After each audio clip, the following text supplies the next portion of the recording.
Hey, now in Walter Latham TV land, I know that irritates the shit out of him when I say that. It's just so much fun for me to say. So, this is our fifth edition of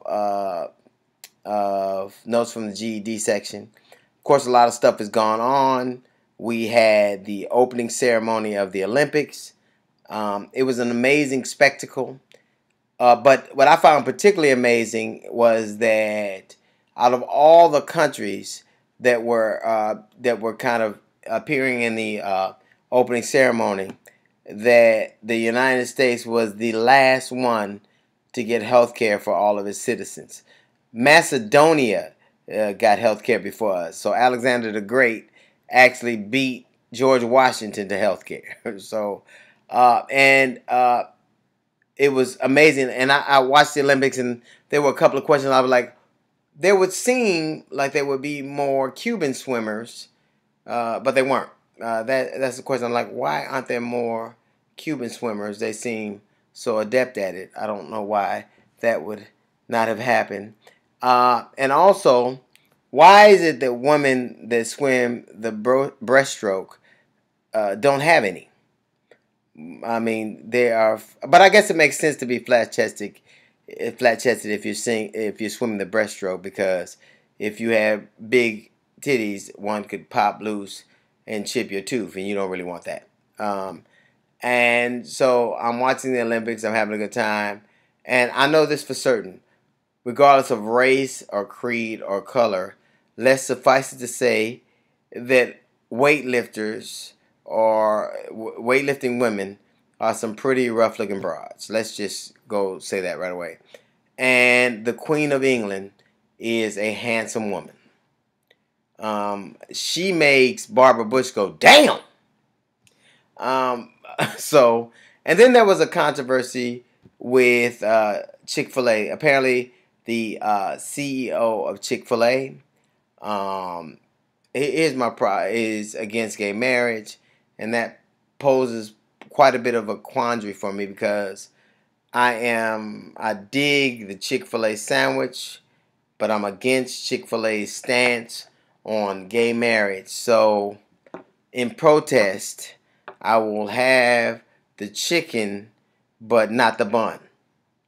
So that's really the best I can do. What kind of evil thing are they perpetrating to pit me against chicken? And here's the thing.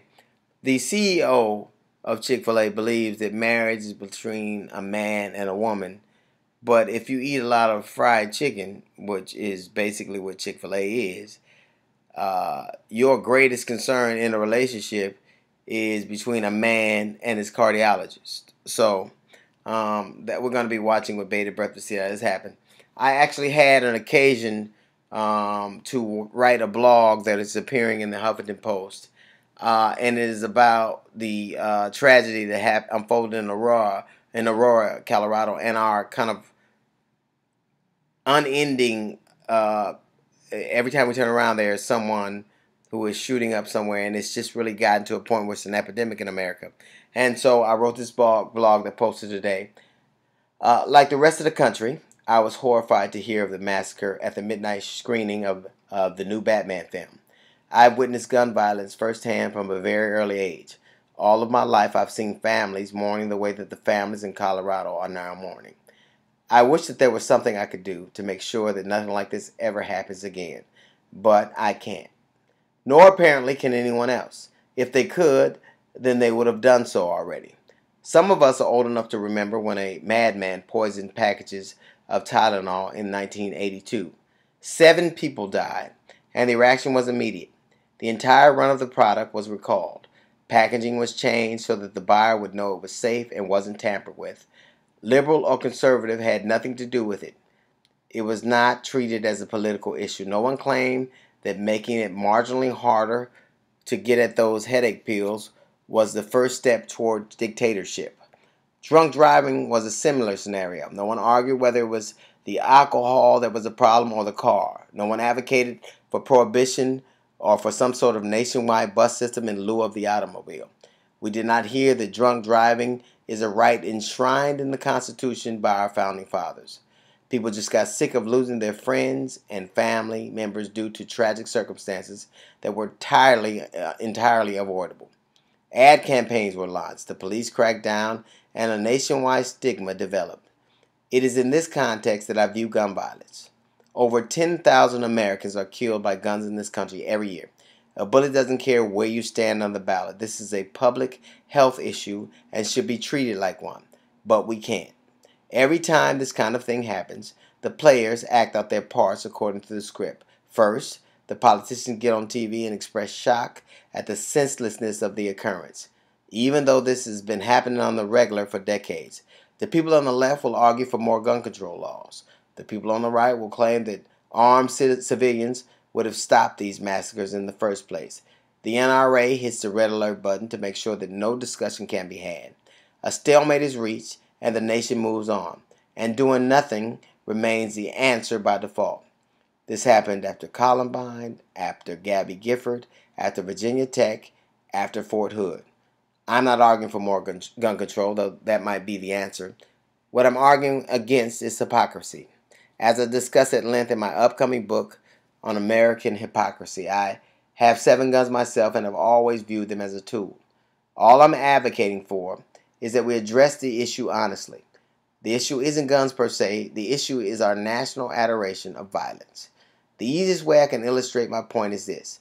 When President Obama legislated for greater health care, he was declared a dictator simply for wanting, say, more women to be able to get mammograms. Meanwhile, when President Bush invaded 2 foreign nations and killed over 100,000 civilians in the process, he was regarded as a conquering hero. George Zimmerman got on TV last week and brazenly said that shooting an unarmed youth in the streets was God's will. If killing kids, even supposedly aggressive ones, in the streets is God's will, then I fear for this country even more than I already do. Our country was founded in violence. George Washington was a general first and a statesman second. Thomas Jefferson blithely observed that the tree of liberty must be refreshed from time to time with the blood of patriots and tyrants. Lincoln's Civil War was a mutual massacre. Our first progressive president, Woodrow Wilson, is remembered far more for winning World War I than he ever was for even one single reform. I find absurd the argument that an armed populace is the answer. Someone may have been armed in Arizona when that tragedy happened.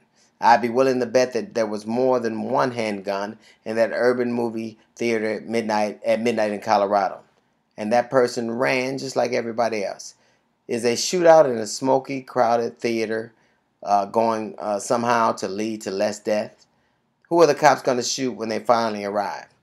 To all my right-wing NRA friends who think that this is a political issue, let me put it in the very terms that you always champion. Over 30 years ago, President Ronald Reagan was shot and came extremely close to being killed. If John Hinckley's wedding proposal had come to pass, what would the world be? Would the world be a better place? Would George H.W. Bush have defeated Gorbachev and ended the Cold War? Would he have stayed the course on Reagan's vision of huge tax cuts for the wealthy that supposedly ushered in a new era of prosperity, voodoo economics? Or would he have folded like he did in 1990? Would the Republican Party now be a bastion of rigid conservative orthodoxy, or would the Rockefeller Republicans be running the show? We can be upset at these tragedies as they happen, but we cannot be surprised when a pattern plays out. We can be shocked when a problem is not addressed, and we can't be shocked when a problem is not addressed and then rears its evil head again.